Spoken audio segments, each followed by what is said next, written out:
அப்படின்னு அவ்வளவு சந்தோஷமா இருந்துச்சுங்க சார். 3 வருஷம் காட்டு வேலைக்கு போய் நீட் எக்ஸாம் படிச்சு அதுக்கப்புறம் இன்னைக்கு டாக்டர் ஃபர்ஸ்ட் இயர் படிக்கிறீங்க. இப்ப எப்படி சமாளிக்கிறீங்க? நான் 7.5 ரிசர்வேஷன்ல போயிருக்கேன் அப்படின்றனால எனக்கு ஹாஸ்டல் ஃபீஸ், டியூஷன் ஃபீஸ் எல்லாமே ஃப்ரீ தாங்க சார். இந்த 7.5 உள்ளடக்குதிகள் உங்களுக்கு மொத்த இது செலவு கவர் ஆயிடுது. காலேஜ் ஃபீஸ், ஹாஸ்டல் ஃபீஸ், சாப்பாடு எல்லாமே அதுக்குள்ள கவர் ஆயிடுது. ஐயோ அப்படியே மூஞ்ச பாரு.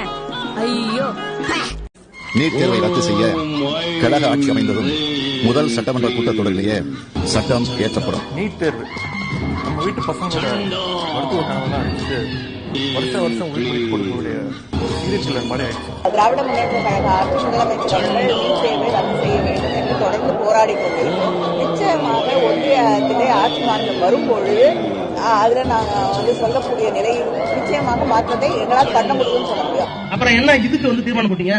நீதிமுறை செய்து குடிமக்களை காப்பாற்றும் மன்னவன் மக்களுக்கு தலைவன் என்று கருதி தனியே மதிக்கப்படுவான்.